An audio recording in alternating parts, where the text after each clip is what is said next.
The podcast that you normally listen to has been taken down due to DMCA copyright violations.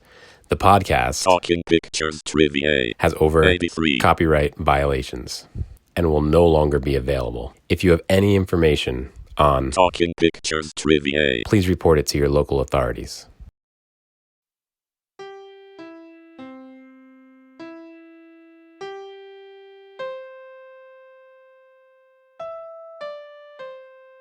Hey. Hey, you. Are you still listening?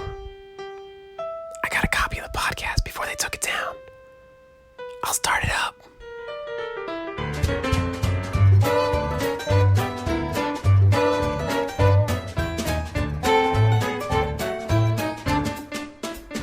Hello, startling stars starving for starfruits, starch, and starbursts. Welcome to Good Job Brain, your weekly quiz show and offbeat trivia podcast. This is episode 184, and of course, I'm your humble host, Karen, and we are your grungy, gregarious group of groupers. Sorry. Wrong one. Here we go. And we're back at the beginning of round two. In round two, each of these questions will be worth 2 points, okay? And the important thing with round two is that I apologize. Let's try one more time. Ding, ding, ding, ding, ding.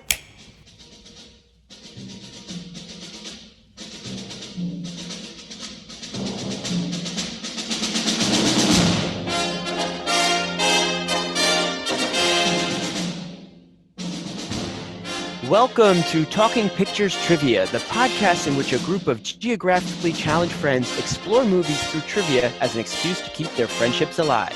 I'm one of these friends, and today's host, Nick, and with me is... Tom. And KJ. All right. Today's movie was suggested to us by Nick, which is me. For those joining us for the first time, we start off each episode with a movie quiz, which consists of 2 rounds of 3 questions to determine who will earn today's trivia crown. Then, once the fierce competition is over, we follow it up with our famous movie rant where anything goes. Today's movie is, I think, a classic movie from 1975, Monty Python and the Holy Grail. This falls under the adventure, comedy, fantasy genre. Just a quick summary of the plot. We follow King Arthur and his Knights of the Round Table as they go through a variety of adventures through various trials and tribulations on their quest for the Holy Grail. Pretty straightforward. The director is Terry Gilliam and Terry Jones. Some other Python-related media are, of course, the Monty Python's Flying Circus TV series, Life of Brian, a 1979 movie, Meaning of Life, 1983, and now for something completely different, 1971. Some other big movies in 1975 included Jaws, One Flew Over the Cuckoo's Nest, The Rocky Horror Picture Show, Tommy, The Return of Pink Panther, Death Race 2000, and of course the beloved French Connection 2, which I have never seen. Now, why did I pick this movie? I think this is a movie that we all have some familiarity. Usually we go and ask, is anyone familiar with this movie? I know for a fact you both are familiar with this movie because I've watched this movie with you many times in our youth. So this one, I can't remember exactly when, if it was late elementary school or early middle school. I don't know exactly, but I have vivid memories of watching this at Tom's house. And we had another friend, Alan, who would come over to watch movies with us. And every time he's like, this is the time I'm not going to fall asleep. I'm going to watch the movie. And sure enough, we put on Monty Python and Alan fell asleep. So to this day, I do not know if Alan has ever fully seen this movie, but it's just funny. I always think about it. And this is one of those classic movies where I wouldn't be surprised if we know most of the dialogue by heart. Tons of quotes. We've even in different camps and all that when we were younger, we did skits and sketches based off of this around the campfire. This is just something that reminds me a lot of my youth. So that's why I picked this movie. Wonderful quotes. It's just a very enjoyable comedy. And I'm going to turn it over to Tom. I know you have some experience with this movie, but tell me a little bit about your thoughts about this movie. I don't remember the first time I saw it. It's one of those movies that we've watched together so many times that it's become sort of as old as the memories we have. Yeah, and I've always enjoyed it. And even now, rewatching it, I enjoy it a lot. When getting my master's, I took a class in Arthurian legend, a specific part of it, but still, and the movie seems to have a great deal of let's say respect or fun respect with regards to the kind of source material. So I've only enjoyed it more through the years. Okay, KJ, have you ever seen this movie? I may have seen it once or twice. I actually remember the first time I saw part of this movie. I was down the shore, and this was back in the 90s. So it was on TV, and my folks said, hey, come in, you have to see this movie. And it was the Black Knight fight. And I remember watching it, and I was in middle school, maybe a little younger. So, and I'm watching, I'm like, this is silly. This is absolutely silly. But then the Black Knight says, we'll call it a draw. And I lost it. I thought that was one of the funniest things I had ever seen. So when I got back home, I don't remember how, but got my hands on the movie, and I watched it by myself. And I was like, not that good, not that funny. But then we watched it together, and I realized, you got to watch it with a group. This movie is hilarious when people start laughing and giggling, and that's what makes this movie really good. I've seen it countless times since then, and as an engineer, as most engineers do, we have the movie memorized, if not literally, then at least spiritually. We know at least our version of every scene and every bit of dialogue. For this episode, I was hoping to watch The Grail in another language, just to see if it stood up. I mean, we have most of the dialogue memorized. Why not watch it in another language? So opened up Netflix, went to the language options. It's only in English. So as I was watching, I was like, ooh, this might not be something you can translate to other languages, because a lot of the humor is in the muttering and the subtext. So yeah, love it. Great. Looking forward to talking about it. And even though you say that, I think when we were younger too, it was translating English to English as well, because it is a British film.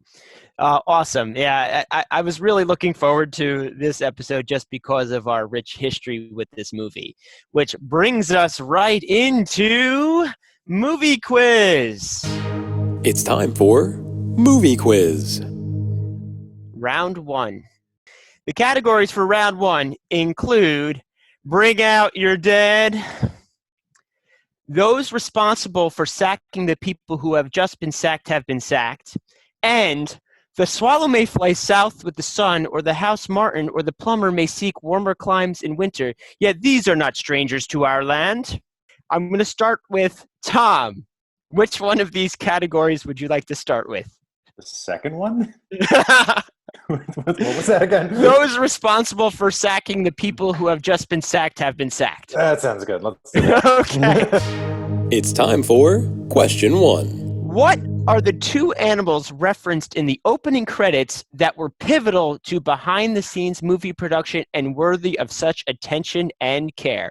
I should have mentioned the questions in round one are worth 1 point. I'm going to allow you both to think about this, and you have to get both of them right in order to get this question right. Nick, I'd like to speak for everybody. I think we're locked in. We're locked in. Okay. Shall we do this together, Tom? Yeah, sure. All right. The wonderful moose. And the llamas. Okay. Ecuadorian llamas. There we go. We start off with the tie. In the opening scene, just to show you how silly this movie is going to be, in addition to normal credits, in the bottom there's a bunch of not really Swedish subtitles, but they tell another story. And in that story is prominently featured a moose. And then when the final people have been sacked, who sacked and sacked, the whole series of sacking, they outsource it to another company that is very familiar, fond of llamas. So I just thought that. What do you guys think about the craziness of that opening sequence? Isn't the company composed of llamas? Yes. It's like 40 equatorial llamas. I like that sequence also. It's when you read the credits too. I didn't realize like the letter or whatever that guarantees that this movie hasn't been copyrighted or lifted from someone else is signed by Richard Nixon. That was, I thought, might have been a question. I was really thinking about that one. Yeah. But wait, what about the whole like subplot of the moose? I don't remember. KJ, do you remember I know you probably know the details of that one. Well, they invite you to Sweden to see the wonderful Great telephone. the telephone system. And then he starts on a story about how a moose bit his sister one time. She was carving, right? Yeah, She was carving in the moose. Yes. There's that long block of subtitles that I can never get all the way through before they take it off, which is also great because you feel like, oh, there must have been more. But yeah, she was carving into the moose and the moose bit her. And and the reason I even went into the joke, the question about worthy of such attention and care, was when they go through the credits. There's actually people listed for like antler care and like in the actual credits. Oh yeah, they take their jokes very seriously. So keep in mind, we are discussing a movie about a quest for the Holy Grail. It also means you're not safe, right? I mean, safe in the sense of that the outside world is going to continually invade this plot. The frame keeps coming into focus, so to speak. Yeah, and you start right away. Yeah, that fourth wall is broken. Yeah, from the opening credits. Yep. Which is like an older way of doing comedy, as opposed to like the Adam Sandler movies, where the fourth wall is pretty solidly in place. I think they put up walls just to break down more walls. My wife, who is the most wonderful person. My wife, who is the most wonderful. You want to get this right? Oh, you want to get this right? It's gotta be. It's sticking in your throat for some reason. My wife, who is the most wonderful person on the planet, is I'm going to say she's a Monty Python fan, but that's not true. And every time I think I have it, I find the perfect joke to show her. Here it is. This is what makes Monty Python. I tried to use these opening credits. I said, oh, I got it, Rich. And I opened up Netflix on my phone. I said, here it is. And we went through the whole thing. And I'm laughing. And I look over at her. And she gave me this look. Why are you wasting my time? So you do have to be in the right mindset and have a very silly... AJ, is that an often phrase she uses? Yes. I like to think I waste her time quite well, to be honest. There you go. Oh, that's great. Well, again, after all of that, you start this session off tied 1-1. KJ, I'm going to turn this over to you. We have Bring Out Your Dead and The Swallow May Fly South with the Sun, or the House Martin or the Plumber may seek warmer climes in winter. Yet these are not strangers to our land. I'll go with The Strangers to Our Land. It's time for question 2. What is the correct response to the following question? What is the airspeed velocity of an unladen swallow? Locked in? Tom, are you locked in? The actual speed of the swallow, like how fast it flies. I remember like it's the wing beats per minute, I think. I'm going to repeat the question. Mm-hmm. What is the correct response to the following question? What is the airspeed velocity of an unladen swallow? Oh, yeah, I know what it is. Mm-hmm. Okay.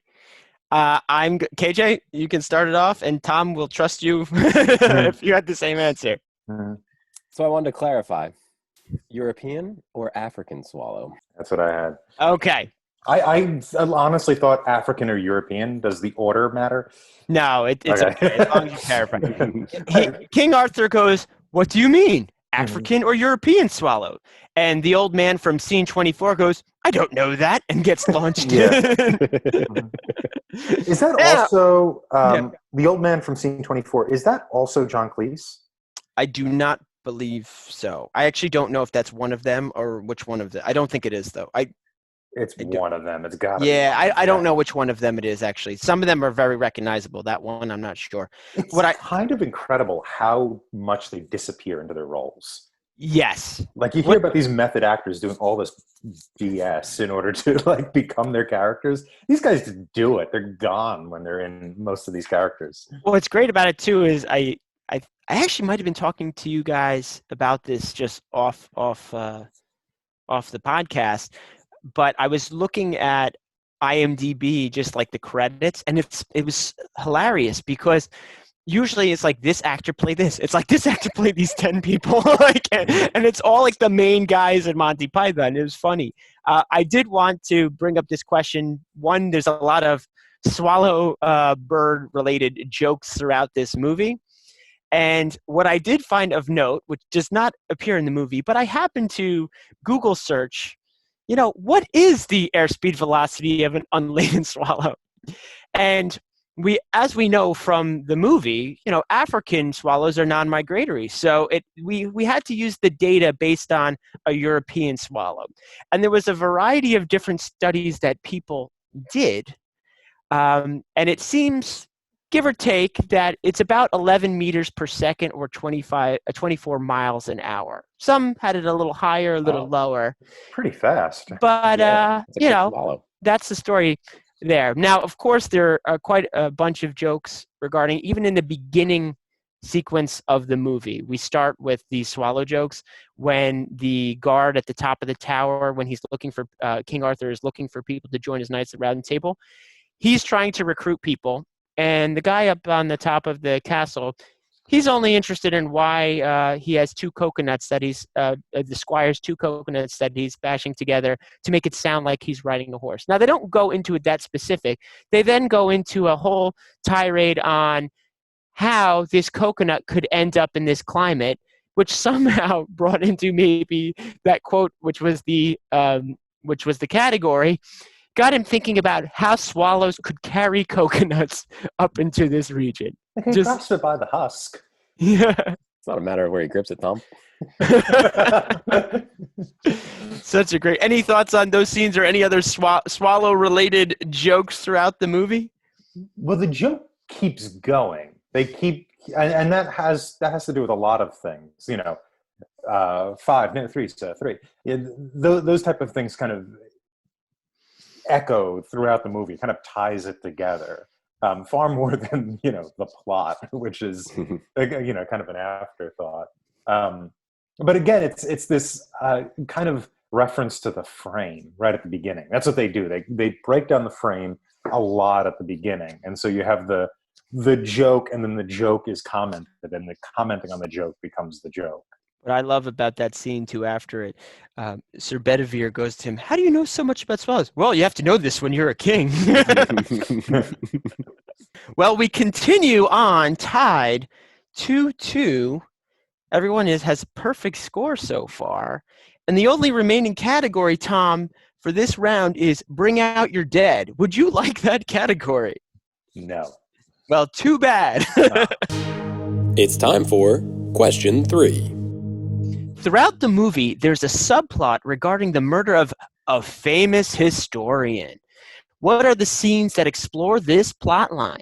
The last to name a correct scene wins, and you each will earn a point if all are identified. So we're going to go through all the scenes that involve the subplot of the death of a famous historian.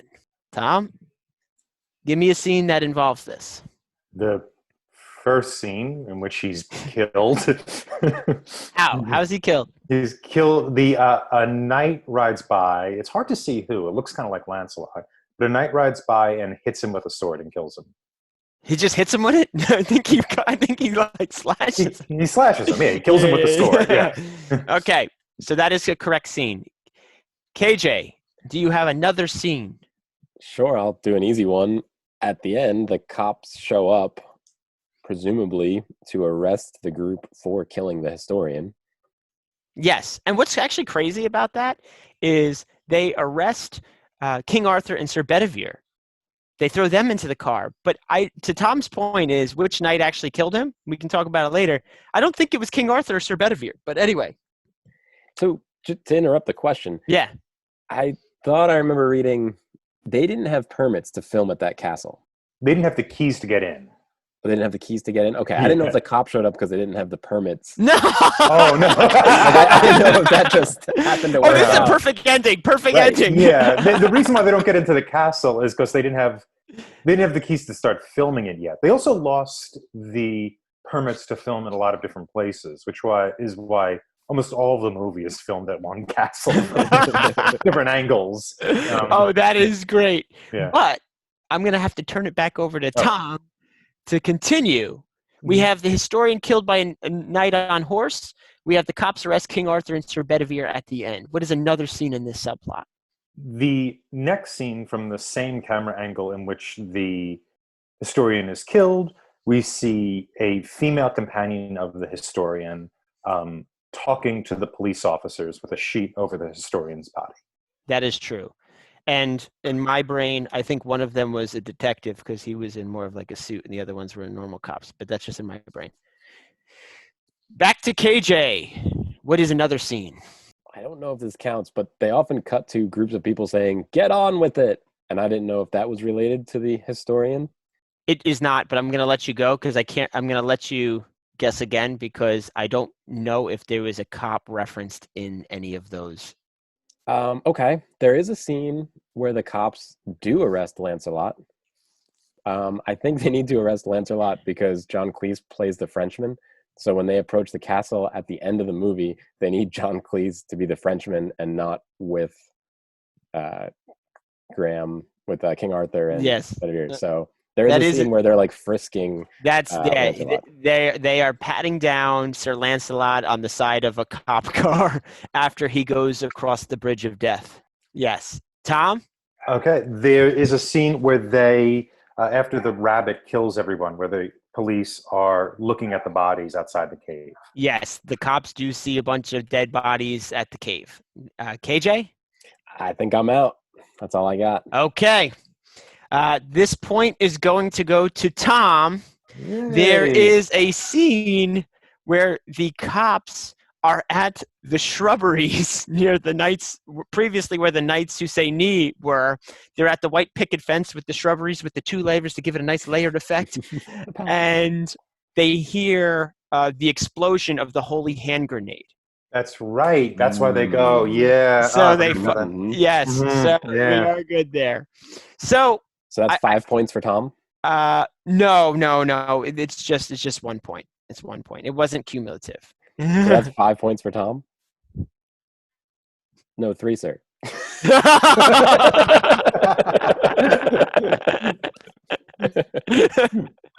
Spot on. Well, I wanted to bring this up because we're in the middle of this like medieval tale, and all of a sudden there's this random historian. There's no way we couldn't discuss this. Well, the original script, what they spent a year on, was told in 2 time frames. It was the present day and also the past. I wonder if that's a relic of that. Because originally they were just going to go back and forth into the story. It could be, but I really like the way they did it, where they broke down that wall again and it's seamlessly hopping back and forth between those two things. I think if they had a historian introduce the movie and then cut to this kind of documentary style, that may have taken away some of the punchlines. I think it's another like, what the heck is actually going on? It's also something that the Pythons did in their show, which was to. Hey Tom, what does that mean? Like get smaller? No, pause. Because the dog's barking. I was going to pick the dog. Tom, you could just say like, "Oh, I'm going to go take care of it." Instead of doing these secrets. I was like, yeah, give me 1 second. How about that? Oh man.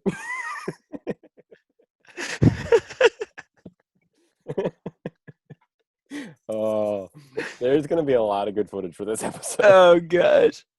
First, I'm thinking, oh, we'll edit a lot of this out. No, We're gonna be leaving a lot of it in. and All leave right. it to our editor. Okay. Continue. Wait. Unpause. No, Play. The audience can't see us right now, but we're using our fingers to make pause symbols and play symbols. We have yet to come up with stop or skip ahead for 10 seconds. I think if we keep at this, they may all be giving us the stop symbol. But what was it saying? Oh, yeah, it was. So there was supposed to be, the script was supposed to be in two parts: the present tense and then the past, and they're supposed to go back and forth. But the cops coming in also helps, because the Pythons in their show in Flying Circus, they kind of made an art of just stopping the skit. The skit never wrapped up ever, Sometimes it did, but often they would just go, all right, enough of that, and move on to the next thing. And this is sort of in the spirit of the show, just sort of stopping when we're out of jokes. So do you think this is not one of the questions. Do you think this is kind of like a Don Quixote situation where they're in modern times but playing out this whole thing? No, I mean the thing with Don Quixote is that Don Quixote isn't delusional. What we learn if you read Don Quixote towards the end of the first book, what you discover is that Don Quixote is perfectly sane, but he prefers the world he creates. He prefers chasing at windmills. He's kind of making the reality he wants to occupy, which is somewhat framed as a legitimate means of addressing the world, and kind of like in a world this crazy, why not? Mm-hmm. With the Pythons, I mean, you're not, it's more like this kind of collection of sketches or something like that. It doesn't have that kind of meaning. It doesn't have that, world building effect, right? There isn't a closed off world. It's just, there is no fourth wall. Yeah, which is most of his, yeah. I don't think they're in either time period. I think they're in a sketch the whole time. Mm-hmm. Interesting. We should talk about the collection of sketches. I just roughly wrote this down in my notes when watching this. This movie is roughly a collection of like 17 different sketches just smashed together, which it works perfectly. I'm just counting major scenes, not like the credits or just like sketch comedy. When I actually like wrote it down, I was like trying to figure out how many unique segments are in there, and I came up with about 17 of them. But they're laced well together. They reference each other, so it isn't like some of the films which feel more like a collection of sketches together. Like The Meaning of Life feels much more segmented. This seems like a full movie with a narrative. Yeah, no, I agree. It just the segments of the movie. And they actually they did great because they do reference. I mean, there's one scene where they're talking. Sir Bedivere knows all about science and all that, and he's going off, and it's such a tiny little tangent. But because of some reason, we know that the Earth is banana shaped, and then he's saying, "Oh, well, tell me about how sheep's ladder can stop earthquakes." Like, there's these little, and this is mumbling within a scene. It's not even like you have to listen for it. But it's also I mean, the Pythons, with the exception of Terry Gilliam, were either at Oxford or at Cambridge, and the jokes they're making are actually pretty sophisticated references to a sort of middle-aged discourse, where you would have these like syllogistic conversations about how to build logic bridges that would result in things like, well, this bladder stops earthquakes. This kind of middle age. I guess the biggest example would be alchemy, right? Where we're going to convert lead into gold. But the Middle Age is filled with this stuff, and kind of the logical mechanism was one of the biggest things, and they're sending that up from office. Okay, well, that concludes round one. Tom is presently in the lead, 3-2. KJ is still fighting strong here, and we do have to take a quick break to visit our sponsors. We'll be right back. The following message is brought to you by the United Shrubbers Ad Council. There is a pestilence upon this land. Nothing is sacred. Even those who arrange and design shrubberies are under considerable economic stress in this period in history. Especially in these times, it is important to remember your local shrubbers, like our friend Roger the Shrubber who arranges, designs, and sells shrubberies, as they are the hearts of our communities. They are also a vital engine for our nation's economy. Your local shrubbers remain committed to making sure the grass is truly greener on the other side, along with the rest of your carefully crafted landscaping designs. So please continue to support your local shrubbers, whether our friend Roger or your local shrubbery monger. And we're back for round 2. In round 2, each question will be worth 2 points unless stated otherwise. The categories for round 2 include She Turned Me Into a Newt, We're Knights of the Round Table, and No, It's Too Perilous. So, Tom. She turned me into a newt. It's time for question 4. We meet a lot of interesting characters during the main adventure's travels. What does Nick think that KJ thinks is the most iconic character of this movie? What does Nick think that I think is the most iconic? Okay, got it. I got to think about that one. All right, I'm locked in. I'm not. So what does Nick think KJ thinks? So Nick is trying to understand KJ. Which Always involves, am. I always am. Just like his wife. This involves Nick getting out of the way of Nick to see KJ. I'm going to go on a ledge here. I have something locked in. Okay. Tom, start us up. I'm going to go with Tim the Sorcerer. I think he's has a stupid name. It's very funny. And that's all I have. I don't have a good reason. Okay, KJ, what do you think? No, what do you think that I think you think is the most iconic character? There of this is movie? a character in this movie. He is wise. He is famous. He's a sorcerer. And some call him Tim. I also think that you think that I think that Tim is the iconic character. And the reason I think that is the horns that he's wearing are very iconic. And when he speaks, sometimes he speaks by throwing fireballs for effect. And I think that increases his iconic appeal. So I'm going with Tim as well. Well, I think that you both think that KJ thinks Tim is the correct answer. Yes. I remember when, just growing up, like, you seem to be pretty fascinated with Tim. Tim the Enchanter is actually his the Enchanter, name. not the Sorcerer. The Enchanter. You may call me, or no, some call me Tim. And actually, the real reason I picked it was I just remember KJ saying that a lot. Yes. And so did I. And then of course, the scene in the cave. It's got big, sharp, pointy teeth. Look at the bones. So, and then also, like, even when KJ was talking about how he talks in fireballs, he would just do random things. He'd shoot like a rocket and blow up a tree. And they're like, impressive. Because this guy could shoot fireballs, he knew the way to get them to the Holy Grail. Now, do you think he actually did assist them in their quest? Yeah, he told them where to go. I mean, you could actually follow his instructions to the Grail. Yeah, if you presume with the Grail is where it is, yeah. There is a cave. Yeah, he points them to the cave. Yeah. Mm-hmm. And the cave leads them to the castle. And if we presume the Grail's in the castle. Do you mean the castle? I didn't want to say because I was worried it was a question.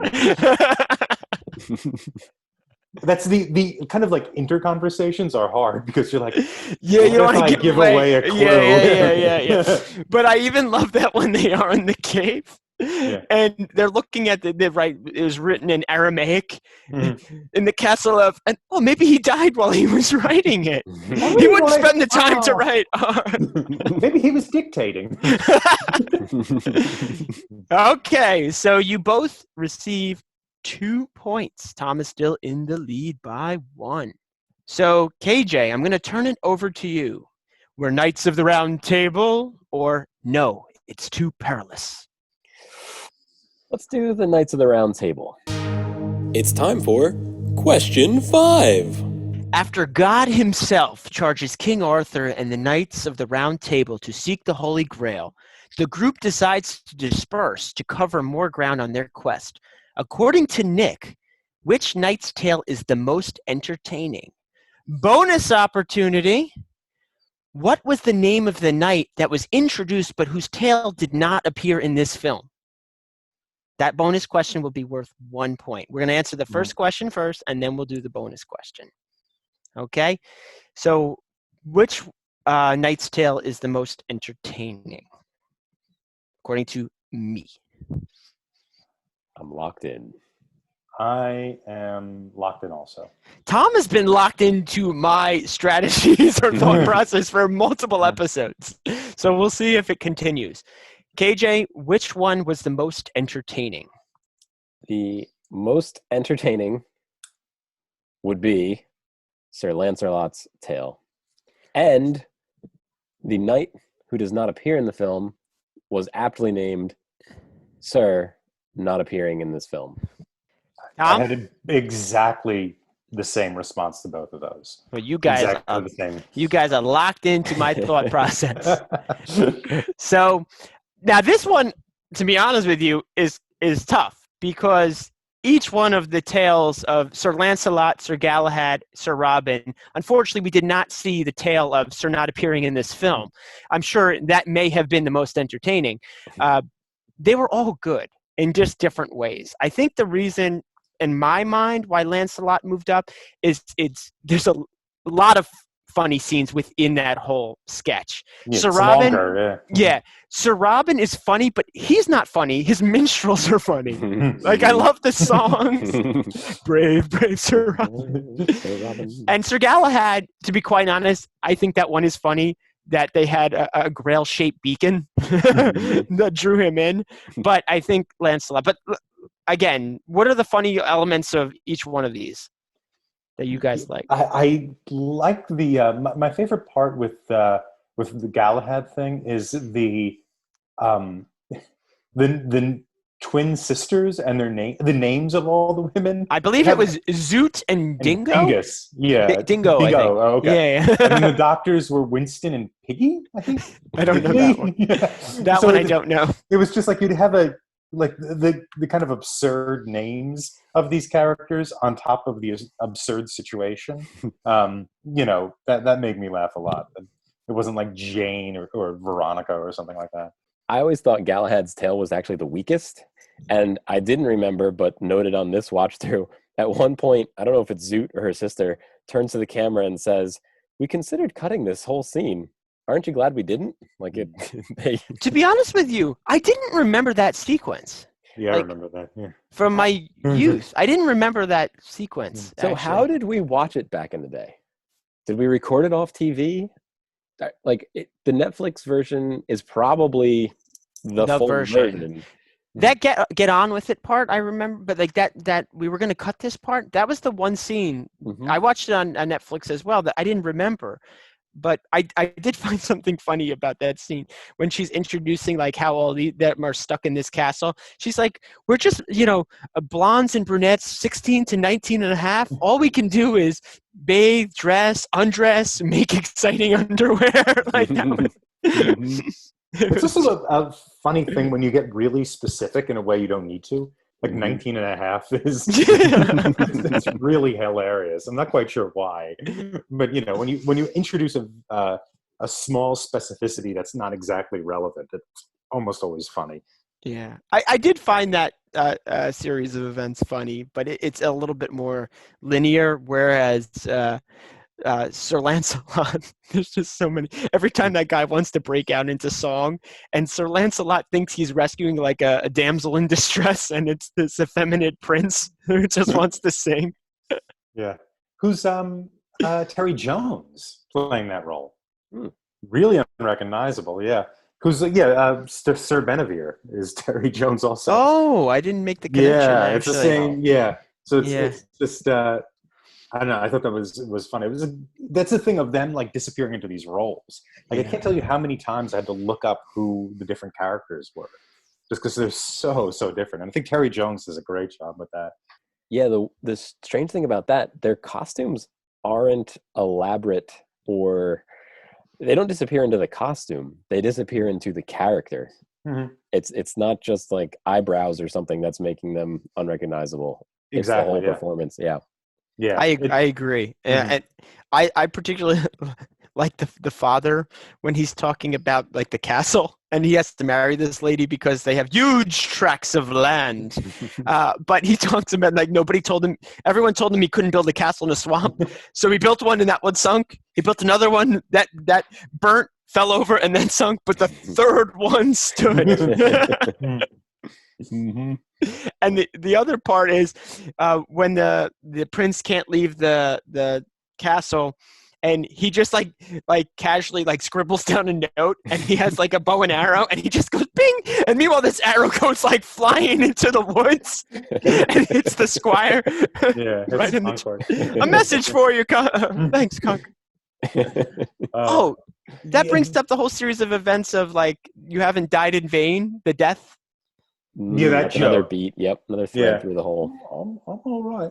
He's getting better, which they do with the father, right? The Yeah. father and Yes. the bride in that. Yes. Yep. And he just kills him. Yeah, Doesn't who matter just when you who thought was killed getting who, better it's a happy occasion. took a turn for the worse, and then you hear the guard go.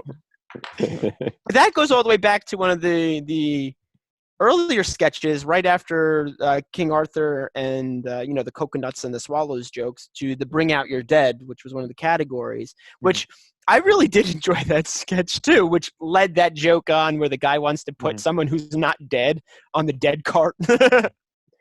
So, what? How do you know he's a king? Oh, he doesn't have crap all over him. So in the end, I think we all knew what I was thinking. But aside from what I think, do you guys think that was the most entertaining of the tales? I do. There's just more going on. There's more jokes. You have the sequence with the guards who are trying to figure out what their instructions are, which goes on the right amount. And then you have like the little effeminate Terry Jones who's, and even the sequence where he's trying to shoot the arrow, write the letter and shoot the arrow. All that action is good. And the cuts to, it's Eric Idle. Eric Idle, yeah. Eric Idle, who's just kind of dumbly smiling at him. Yeah, that big smile Eric Idle has is amazing. Yeah. Wasn't he also Concord getting shot with the arrow? Yeah, he was.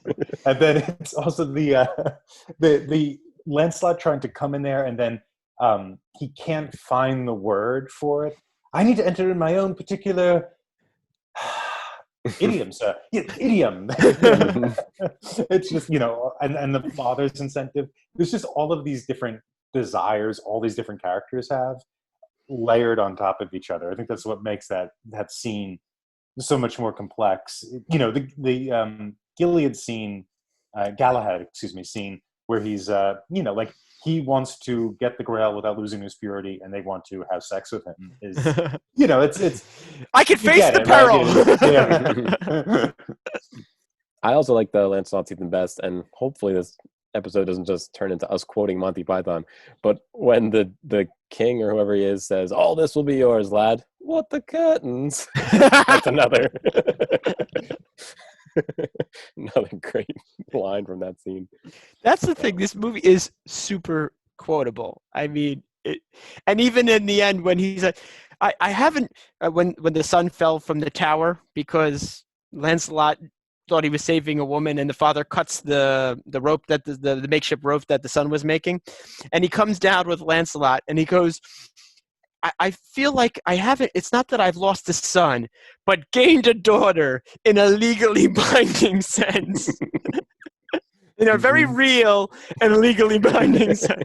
And he also doesn't want to piss off Lancelot, because Lancelot's a knight of the Round Table. Yes. And associated with Arthur. Yeah. So you get the kind of the Machiavellian character. You have the kind of romantic knight character kind of meeting and working together. What do you think of the end of that sketch? Oh, it's great. Give me a push. Yeah. Well, he had to have an ending that matched his particular idiom. So he dangles on the rope trying to swing it out. Yeah, but it's then he has to be this archetype, right? He has to do things within the framework that a knight of a romantic idiom does. And just to beat the scene to death, he's also running up the stairs. And he turns and cuts the torch in half. He stops, he turns around, and just hits that torch. He's always cutting through anyone in his way. Yeah. That's a very subtle scene. You're absolutely right. Well, that's what I'm saying. Like, even some of their jokes, you have to like pay attention to it because they're like quick. You know, some of them are very in your face, but that one, that's funny. I forgot about the torch. Okay. Well, we have one question left, and it could be anyone's game here. Tom is ahead by 1.87, and the title of this one, which we just mentioned, something that quoted something similar, no, it's too perilous. It's time for question 6. King Arthur and his knights faced great peril throughout their adventures. According to Nick, which encounter was the most perilous? It could be any of the characters, it could be the group, it could be solo, just any of the King Arthur and any of his knights. I have an answer. Yeah, I think I'm locked in. Yeah. Okay, Tom, what do you have for the most perilous? I'm going to say the bridge. The Bridge of Death sequence, okay. Yes, I think that bridge is the most perilous. KJ, where are you? Not what's behind the rabbit, but the rabbit. So I'm going to just blankly call that like the cave scene. Sure. I believe that neither of you got what I was looking for, so I will judge which one I think is the best. Now, there's a bit of tongue-in-cheek to the answer here. Can we argue for our positions? Well, let's see what you have to say. Yeah. Mhm. So the reason I chose this one, and I'm inclined to actually go with KJ on this one, but I want to. So I actually had the Black Knight because that's the only hand-to-hand combat that we see. And the whole reason I think it's the most perilous is because of that carefully crafted fight sequence. It's the most, they're just like throwing their swords out and smacking. But the reason I brought that one up is that was the only like hand-to-hand combat.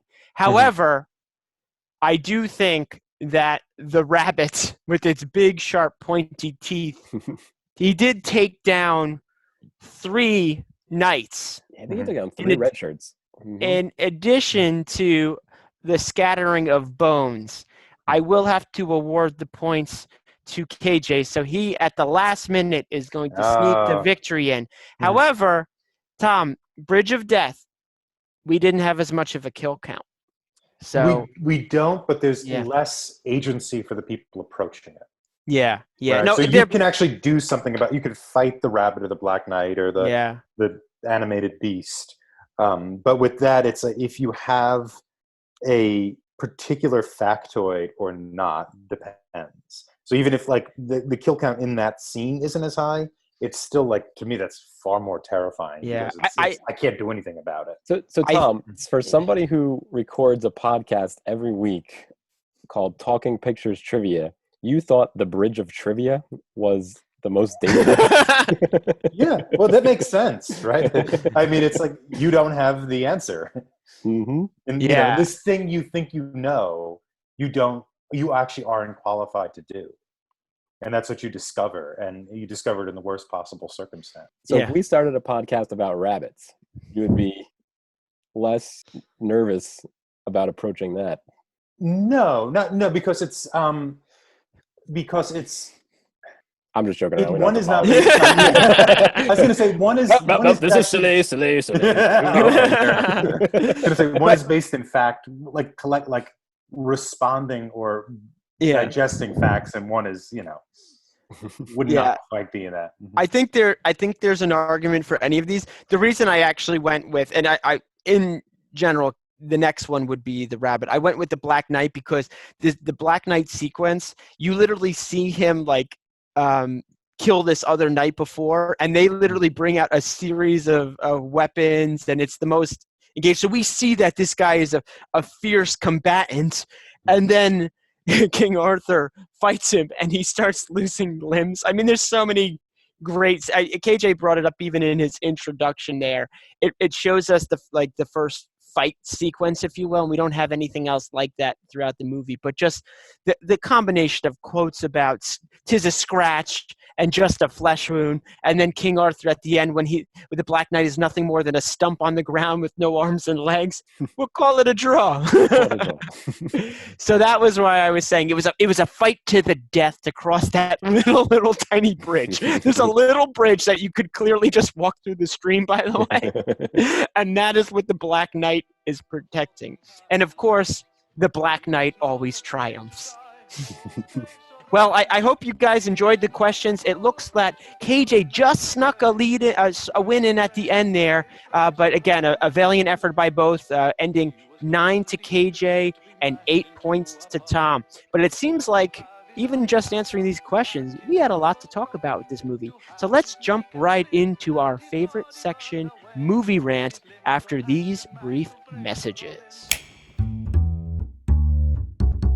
I must say, as a father myself, a great way to capture a child's imagination is with a giant fire. Imagine, if you will, coming home from work. You are beat. Dinner is burnt, the internet is down, and the damn kids won't stop screaming and running in circles. In the old days, I would just light a cheap piece of furniture on fire in order to calm those kids down so I could have just 5 minutes of me time. Oh, how they would stand there, watching Grandma's ottoman collapse into dust, attracted to the flame and terrified as to what I would do next. But now, with instant combustion poster board, the best flammable poster board on the market, you no longer have to risk hearth and home to quiet a disruptive child. Just set up the poster board, rub lightly on the back, and wow! Your kids will stare at the blazing fire in tearful silence as you sip a lovely single malt. That's Instant Combustion Poster Board from Burnt Boo Boo Incorporated. Set your mind on fire. And also, your poster board. That's instant combustion just for you from Burnt Boo Boo Incorporated. And we're back yet again for our favorite time of Movie Rant. It's time for Movie Rant. So, not that we didn't talk enough about the movie already, you guys have any thoughts about this movie? I do like this movie I said this before, but having read more of the Arthur stuff since having initially seen this movie as a child, it is commenting a lot on that. I especially like the introduction to Sir Benevere when he's doing the witch burning thing. This kind of classical syllogism of if X then Y, if Y then Z type thing. But of course, the X and the Y are absurd. Do you want to refresh our audience on the series? Yeah, sure. He says so they're trying to determine if a woman is a witch. They said, what? So what do witches do? Witches burn. Well, what else burns? More witches. Wood. Well, what can you do with wood? Build a bridge out of that. Well, you can also build a bridge out of stone. And it comes to the conclusion that wood floats and also a duck floats. Therefore, a witch should weigh as much as a duck. and that will let you know. Which is this kind of classical thing, right? The syllogism, like Socrates is a man. All men are moral. All men are mortal. Socrates is a man. Therefore, Socrates is mortal. That kind of logical game, which the medievals loved. They loved it. They kind of expanded it. They kind of developed it. It became a way of like explaining the world. But of course, if the initial propositions are absurd, it doesn't explain anything. And what I love about the scene too is at the end, it turns out she's probably a witch, right? Because she weighs as much as the duck. Yeah. If you look at the end of that sequence, when they take her off the scale and the duck off the scales are not level. Oh, are they not level? So it was fixed. Yeah, I couldn't tell. Yeah, But that's what she has- happened at the end. The scales weren't level. But she has that great line at the end. Well, fair trial. Or did she fair court, maybe? But yeah. What I love about that too is that was pretty much Sir Bedivere's like audition to become a Knight of the Round Table. I also like a little line he has, "We'll use my largest scales," as if he has a bunch of different size scales. Well, that's where the whole she turned me into a newt. I got better. One of the other things in this movie, there's often people doing things in the background that are apparently useless. Like in one scene, or in multiple scenes, there's people swinging a cat against the wall. I thought they were like beating a rug with a cat or something. Maybe they were trying to there's one scene they're going by. It might even be, I don't know if it's Dennis or not, but they're using a stick to hit a stream over and over again. Just they're hitting the water with a stick. Dennis and the women are gathering filth. Lovely filth Over here. So, I'm 37. what? I'm not an old woman. Yeah. That scene's great too because it's the anarcho-syndicalist scene. Yes. I think it was a narco-syndicalist commune. It's an anarcho-syndicalist commune, and I do like the idea of like he has a genuine defense, but he's such an irritating person that you hate him anyway. The other lady, I'm your king. I didn't vote for you. Repression in the system. Another thing I like that they did is they would use editing to kind of tell a joke. So one example, when they're approaching the Black Knight, Bedivere and Arthur are just riding their horse through the woods, and they have kind of fantasy epic music playing. But then whenever you get to the last beat in the measure of the music, it cuts to the Black Knight fighting a Green Knight, and you hear and that becomes part of the music and the editing and the rhythm of the scene. So that was, I thought, really good. And then when Lancelot approaches the wedding, they show the same scene over and over again. When he's running? Yeah, he's approaching these guards from a very far distance away over this film, and they show the same, 15 yards of him running Yes. over and over again. Even when he runs in, he stabs the one guard and the other guard, hey! Like he's not supposed to pass. You're right, it is the same sequence. So they even use the movie techniques to tell jokes, which I really love. The other thing we haven't mentioned is the animation, which was really good. Oh, yeah. But there's so much to talk about. I don't know. Well, the animation is like very Monty Python. Like that's the style in itself. And even not just animation to move different scenes, but major pivotal moments when they're in the cave running away from the monster.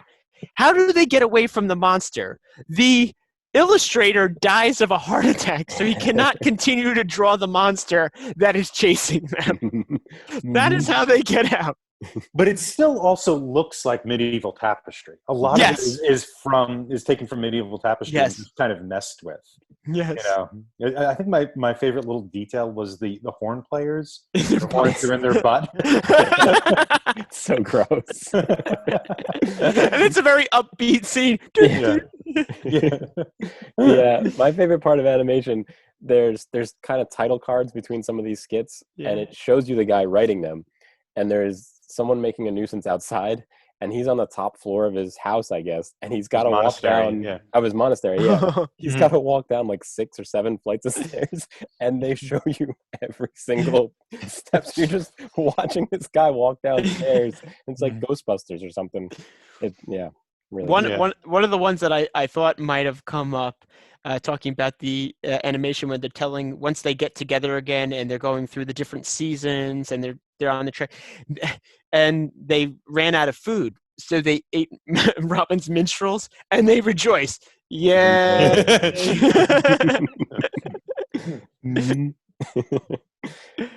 I actually had one thing that I wanted to bring up after watching this movie millions of times. Okay, one of the questions I wanted to bring up to you guys today was, do the French already got one? So in an earlier sequence, the French, when they're taunting King Arthur's men, and of course we have to bring up the whole scene where they're throwing a variety of animals and livestock at them and catapulting them. When King Arthur explains to them that they're searching for the Holy Grail, the French guard taunts that they already got one. At the same time, in the last sequence of the movie, we end up at the castle of which that same French group is in that castle. So does that show us that maybe the French do already got one? They might. End scene. No, I was just, you know what is funny? I was just thinking about that. Like, they said they had one, and then the castle that has presumptively has the Holy Grail has French guards. Yep. And it's presumably the same one. When he first says, "We've already got one," he kind of turns to his buddies and says, I told them we already got one. So that suggests they don't, but you're right. There is evidence that he does. Yeah. I just happened to bring it. It's some silly little thing, but when I was watching, I was like, wait a minute. I bet you if I actually cared more about this, I could come up with an argument. Fortunately, I don't care that much, but I just wanted to bring it up because I thought it was kind of funny. And that boat they used to cross there's like a another Camelot version. John Borman makes it. I think it's called Excalibur, and it looks exactly like that. It came out in the 80s. And it's, so they reference. Okay, so no, they're not rereferencing that. The movie the serious movie looks just like but there's no reference to. They're not like saying thanks Terry Jones and Gilliam for that. Yeah, I wonder if there's any kind of Arthurian legend or tale that describes a scene of him traveling on a boat with the dragon. Is. When you go. It's Parzival, who's not in this movie, is in. So not appearing in this film? Yeah, yeah, maybe. But Parzival is like in the Mallory version from originally written in 1470. He gets on a boat, and that's kind of like the last phase, is him getting on this mysterious boat that takes them to the castle where the Grail is. So yeah, that it's kind of like it's from that part, I would say. Talking about the scene where they're trying to invade the French castle, and they build this Trojan rabbit, okay?